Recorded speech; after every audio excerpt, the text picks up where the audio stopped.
Merci à vous toutes, pour tous qui est là aujourd'hui pour venir recevoir. Alors, sans plus tarder, on va entrer dans notre sujet du jour. On a commencé hier. Donc, le thème que nous abordons, c'est dit comment se positionner pour, après la tempête, comment se positionner pour entrer dans sa saison de gloire ou dans sa destinée, on peut le dire. Je sais que la plupart d'entre nous, nous sommes tous à vouloir savoir comment est-ce que je peux entrer dans ma destinée. Il y a certaines personnes qui sont déjà dedans. Alors, elles veulent accomplir certaines choses. On veut avancer. Personne ne veut être à la même place. On veut toutes et tous avancer. Et puis, comme Léonie le disait, on a fait hier un petit diagnostic pour voir différentes positions dans lesquelles nous nous retrouvons. Parce que présentement, on se retrouve quelque part. Il n'y a personne qui flotte dans les airs. On a nos pieds sur terre quelque part. Et spirituellement, nous sommes quelque part, même au niveau spirituel. Parce que c'est pas, là, quand je parle comme ça, c'est pas que physiquement, tu vas voir, mais cette personne est telle part. Non, mais spirituellement, tu es quelque part. C'est ce que nous devons comprendre.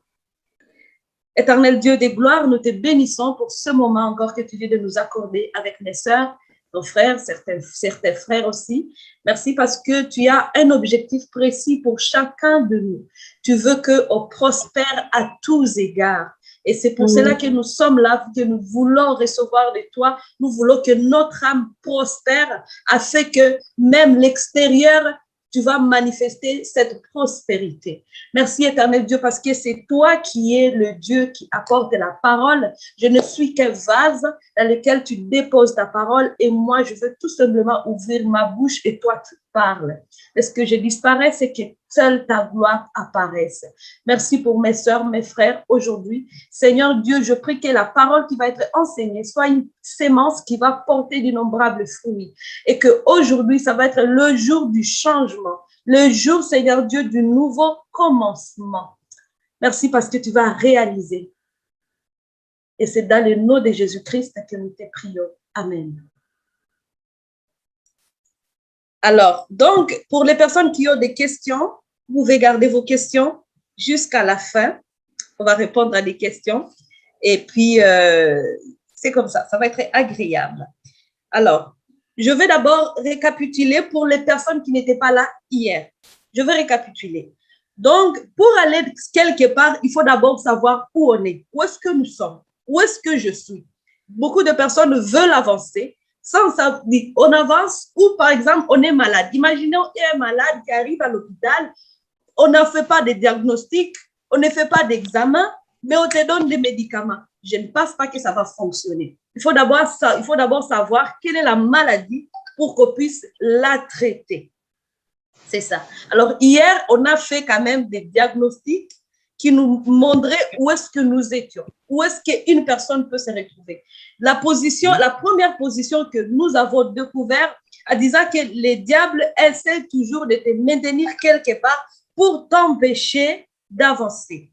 Pour t'empêcher d'avancer, les diables vont essayer de te maintenir quelque part. Et la première chose, c'était qu'il essaie de te maintenir dans la position de victime. Une personne victime. C'est une personne qui a été blessée dans le passé. Je vais essayer aussi de lire mes notes. C'est une personne qui a été blessée dans le passé et puis, à un moment donné,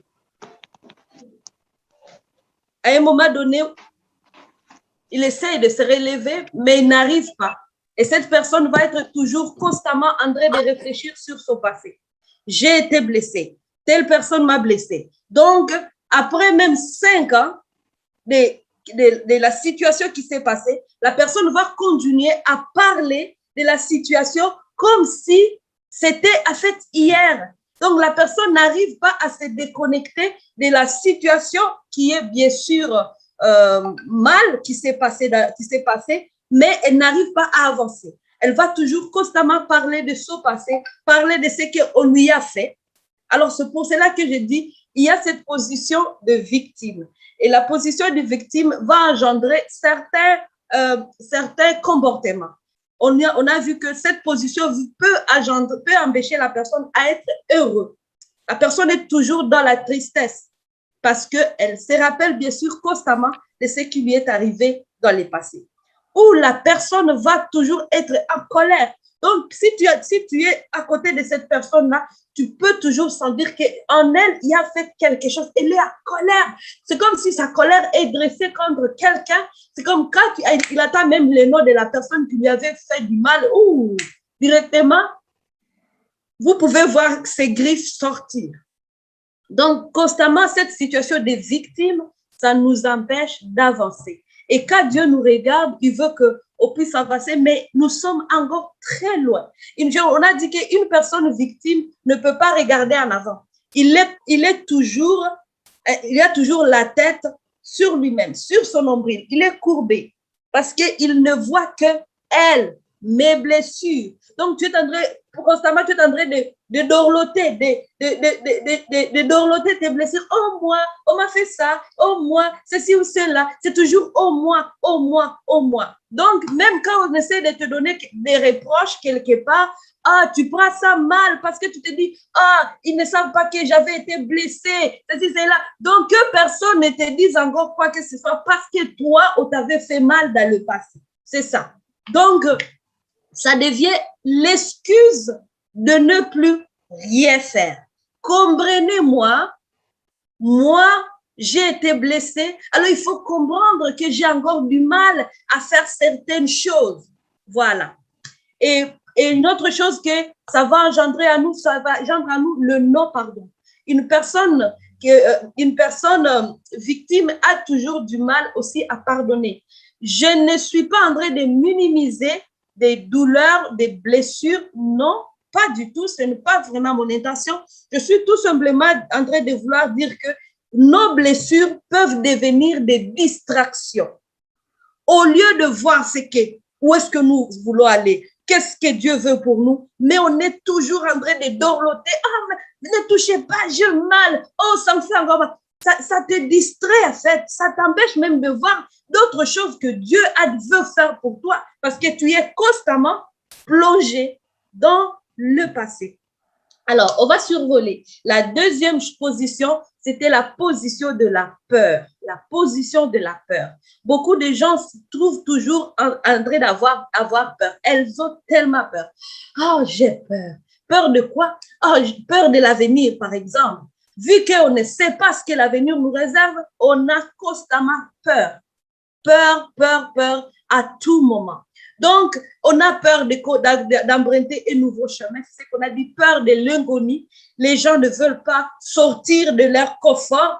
Et comme je disais hier, on peut bien être confortable dans la misère. Ça existe. Confortable dans la misère.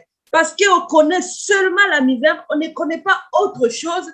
Et dès que quelqu'un peut venir nous présenter quelque chose de nouvel, oh non, je ne connais pas ça. Chez nous, on fait toujours comme ceci. Chez nous, c'est comme ça qu'on fait. Et là, j'ai donné l'exemple, j'ai dit, comme tu as toujours mangé à la sauce de ta maman, c'est correct, elle goûte très bien, mais il faut aussi aller goûter celui du voisin, celle du voisin, parce que tu découvrirais qu'elle connaît des épices que tu ne connais pas et que sa sauce à elle aussi goûte peut-être, oh wow, c'est ce qu'il a, c'est délicieux. Mais vu que tu as peur d'essayer quelque chose de nouvel, ça t'empêche. Et puis notre Dieu, c'est un Dieu de nouveauté. Il fait des choses nouvelles.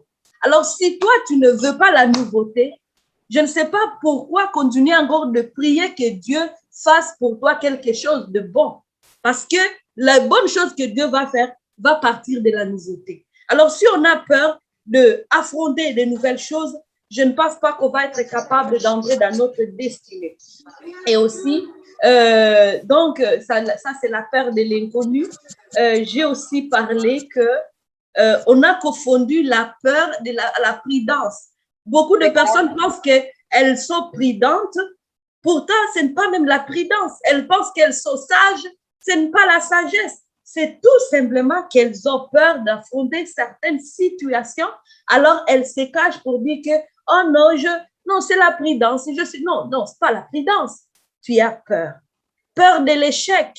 Tu as peur de l'échec, tu n'as même pas encore commencé, mais vu que tu as écouté les témoignages disant que telle personne avait fait ceci, elle avait échoué, et du coup, toi, tu ne veux plus même commencer parce que tu as peur d'échouer. Ou peut-être tu as commencé, tu as essayé quelque chose, tu as testé quelque chose, ça n'a pas marché, ce n'est pas la raison pour laquelle tu ne dois plus rien faire.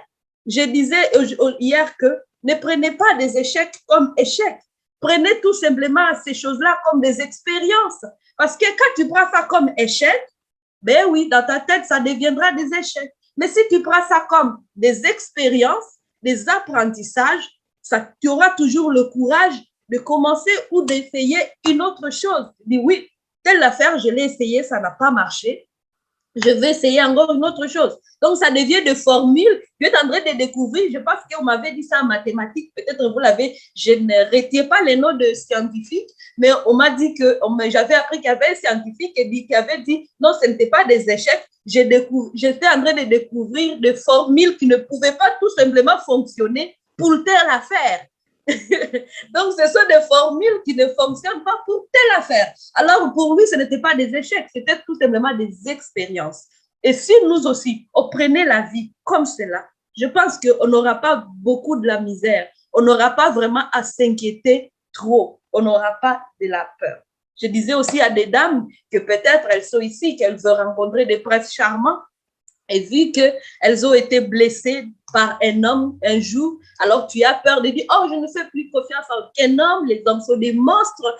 Voilà les termes des femmes. Ah, des hommes sont des monstres. Mais oui, tu veux encore, tu dis que tu veux un homme et puis encore tu as peur. Je ne pense pas que ça va fonctionner. Alors, je disais aussi que de faire confiance à celui qui a créé des hommes, c'est sûr qu'il te connaît, il ne te donnera pas un monstre. Voilà. Et la troisième chose, c'était donc de faire quoi? C'était concernant la peur de l'inconnu. Non, pardon, pas de l'inconnu, du regard des autres. Constamment, les gens sont en train de se questionner sur ce que les gens pensent d'eux. Qu'est-ce qu'elles pensent de moi? Qu'est-ce que l'autre pense de moi? Qu'est-ce qu'elle pense de moi? Voilà ce que les gens sont en train de se demander tout le temps. Et ça les empêche d'avancer. Je disais que la peur des autres, c'est une stratégie en fait que l'ennemi utilise pour t'enfermer chez toi, pour ne plus sortir. Peu importe ce que, si par exemple tu as honte de quelque chose, tu te sens coupable de quelque chose, alors c'est la raison que l'ennemi va utiliser pour te maintenir chez toi parce que tu vas toujours croire que c'est ce que les gens sont en train de critiquer. Dès que tu sors de chez toi, le regard du voisin te fait peur et alors tu retournes chez toi, tu ne veux plus rien faire. Voilà ce que l'ennemi veut faire. Il veut que tu restes chez toi pour ne plus jamais accomplir les choses que Dieu veut que tu accomplisses. Et puis, donc voilà, je peux récapituler. Donc, c'est là pour la position de victime et la position de la peur. La peur, j'ai aussi dit que c'est vraiment j'ai donné l'exemple de l'injection de quoi déjà pour te paralyser. L'anesthésie. Wow. Je disais que la peur, c'est comme l'anesthésie. C'est pour vraiment t'immobiliser. Quand tu as peur, tu n'es plus mobile. Tu deviens immobile. Tu ne peux plus rien faire. Et la deuxième position, la troisième qui est la dernière, donc c'est la peur du regard des autres, c'est comme une prison. C'est pour t'emprisonner et tu ne peux plus sortir de chez toi. Alors aujourd'hui, on va voir comment est-ce qu'on peut sortir de toutes ces positions qui nuisent en fait à notre avancement, dans lesquelles le diable nous a maintenus pour que nous ne puissions plus avancer. C'est possible. Hier, je vous ai dit toutes ces choses-là. Moi, j'ai vécu ça. J'ai été victime et je me suis sentie victime. J'ai eu la peur et j'ai eu aussi la difficulté à faire face à de regards des gens. Mais je me suis assortie par la grâce de Dieu. Par la grâce de Dieu. Et c'est pour cela que je peux aussi vous parler aujourd'hui. Parce que j'ai surmonté cela. Et comment je suis arrivée? Donc, on va retourner sur notre premier point. La première chose, donc, pour quitter de la position de victime, il faut d'abord oublier le passé. Voilà le premier point. Oublier le passé. Quelqu'un me dira, ben merveille, c'est comment tu dis là, oublier le passé? Comment est-ce possible d'oublier le passé? Il y a un verset biblique qui est dans Ésaïe 43.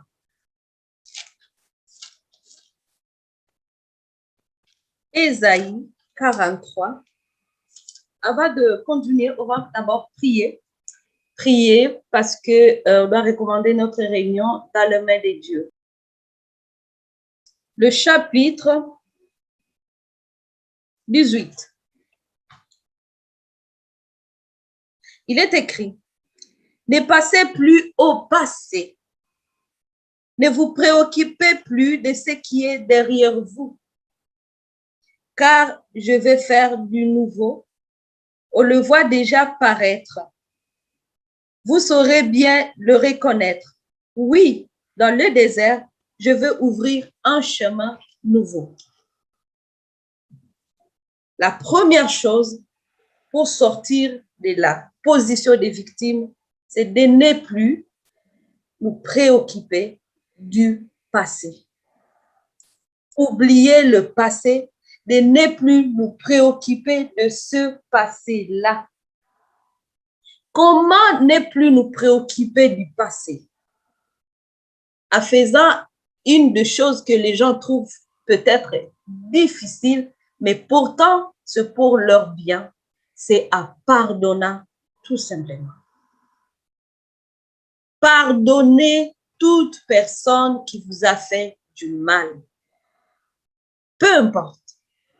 Je vais vous donner les raisons pourquoi vous devez pardonner. Des fois, quand on pense à pardonner, on pense qu'il aura un service à la personne à qui on veut pardonner. En fait, non. La première personne qui bénéficie du pardon, c'est celui qui pardonne. Celui qui pardonne, c'est la première personne qui bénéficie du pardon. Parce que quand on pardonne, en fait, on relâche le mal qui a été fait, on se détache de ce mal-là pour que ça ne nous fasse plus le mal. Si un mal continue à vous faire mal jusqu'aujourd'hui et que quelque chose s'est passé je ne sais pas, à 2012, à 2010, à 2015, à 2017, mais dès que vous y pensez, vous pleurez comme si le mal a été fait aujourd'hui, c'est que vous n'avez pas encore pardonné à la personne. Beaucoup de gens, quand ils lisent mon livre, ils me disent, quand je lisais ton livre, je pleurais. Et là, quand la personne me parle et que moi, je ne suis pas encore en train de pleurer,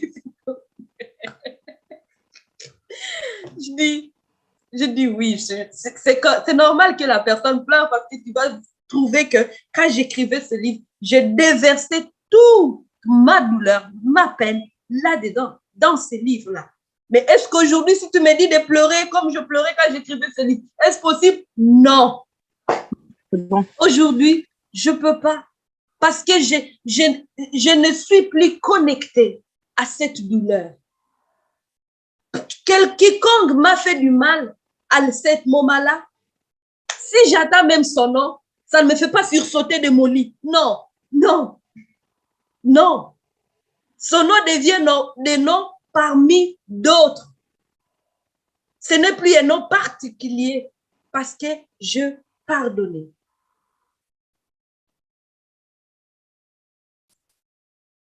Le pardon te fait du bien, toi.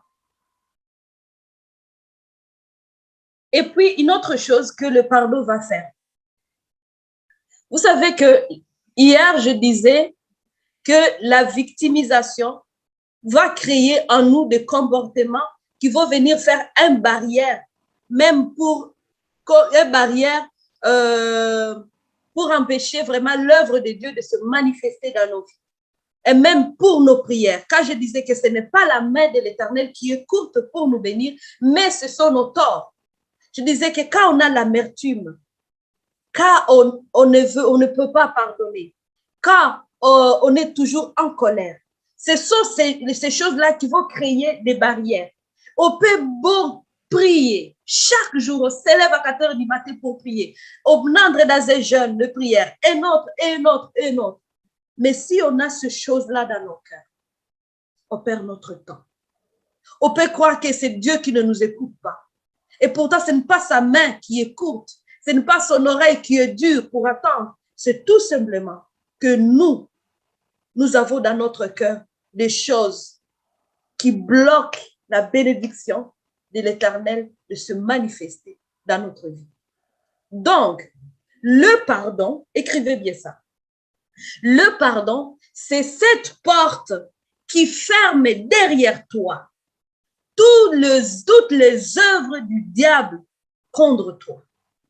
Donc, c'est comme tu es devant une porte. Et quand tu pardonnes, tu franchis la porte et derrière toi, la porte se ferme. Et c'est ça ce que le pardon fait.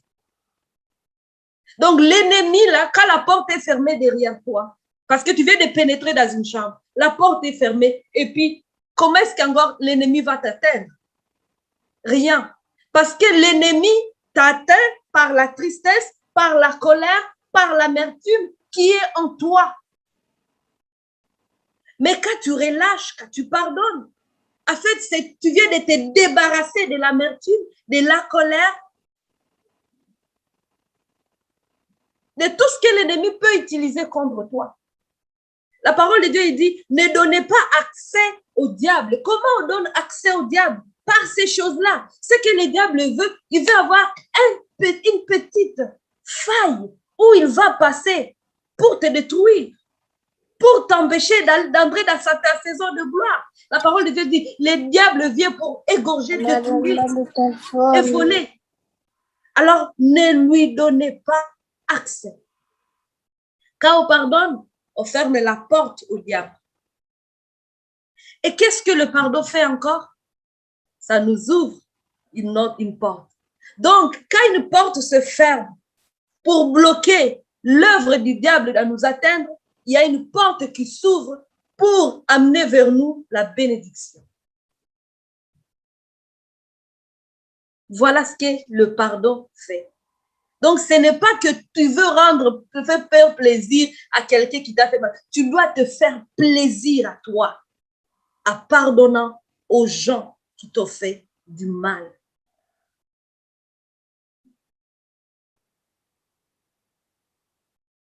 C'est pour ton plaisir. C'est toi que le pardon va libérer. Et puis, en revenant sur l'oublier le passé, quand on pardonne, donc on ne considère plus les événements qui sont passés. Et c'est ce que la parole de Dieu nous dit parce qu'on vient de lire. Ne considérez plus, ne passez plus au passé. Quand quelqu'un t'a fait du mal, ce n'est plus le temps de continuer à penser à comment il avait fait, comment il avait planifié. Oh, pourquoi il m'avait fait ça? Je n'arrive toujours pas à comprendre pourquoi telle personne m'a fait. Mais pourquoi tu veux non plus? Pourquoi tu veux comprendre d'ailleurs? Pourquoi tu veux comprendre? Il y a certaines choses que tu ne comprendras jamais. Jamais. Et en essayant de toujours comprendre toutes choses, tu perds ton temps. Parce qu'il arrive que les personnes qui vont te faire du mal soient les personnes que tu aimes, les personnes de ta famille. Alors, comment comprendre qu'une personne que tu aimes, les personnes les plus proches, te fassent du mal? Dites, donnez-moi une bonne explication à ça. Donnez-moi une bonne explication. Il n'y en a pas. Mais c'est arrivé. Alors, si tu veux toujours comprendre pourquoi ta mère t'a fait ça, ton père t'a fait ça, ton ex-mari t'a fait ça, ta fille t'a fait ça, jamais. Tu vas continuer à les haïr. Mais une explication qu'on peut mettre là, on peut tout simplement voir les diables qui passent par des personnes pour nous atteindre. Ce ne sont même pas eux. C'est tout simplement l'ennemi qui veut t'atteindre, toi. Et c'est pour cela qu'il faut tout simplement pardonner. Un jour, Jésus a dit, Dieu, Père, pardonne-leur parce qu'ils ne savent pas ce qu'ils font.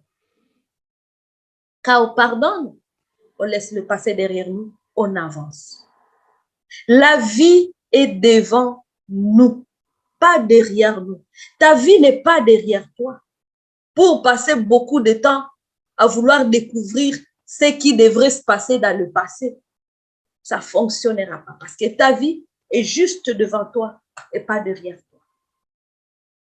Et dans ces versets-là, j'ai lu que Dieu, il dit, je fais un chemin nouveau. Nous tous, nous sommes là, nous voulons entrer dans ce chemin nouveau que Dieu veut tracer. Mais je n'avais jamais lu ce verset. C'est bien quelques semaines, quelques mois à peine que j'ai lu ces versets et j'ai découvert en fait que ce chemin nouveau que Dieu veut tracer, c'est un chemin qui est conditionné. Et la condition de ce chemin nouveau, c'est d'oublier certainement le passé. Alors, pour que Dieu fasse un chemin nouveau, tu as aussi un devoir. Et ton devoir, c'est d'oublier le passé. Ne passez plus aux événements passés. Ne vous préoccupez plus de ce qui est derrière vous, car je vais faire un chemin nouveau. Mais on veut faire le deux. On veut passer au passé et passer à l'avenir. Je vous assure que ça ne fonctionnera pas.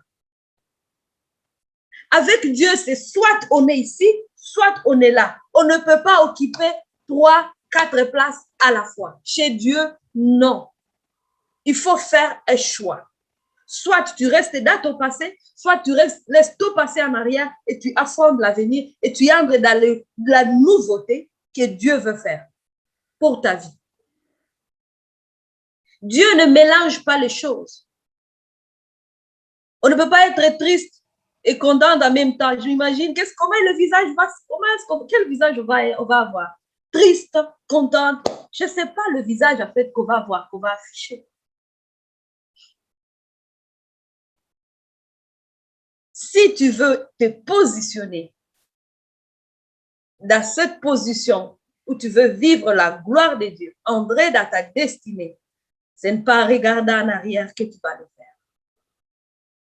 C'est en oubliant ce qui est derrière toi et commencer à penser à cette belle vie merveilleuse que Dieu veut créer, veut maintenant ouvrir pour toi. Il dit, je veux faire un chemin nouveau. Un chemin nouveau.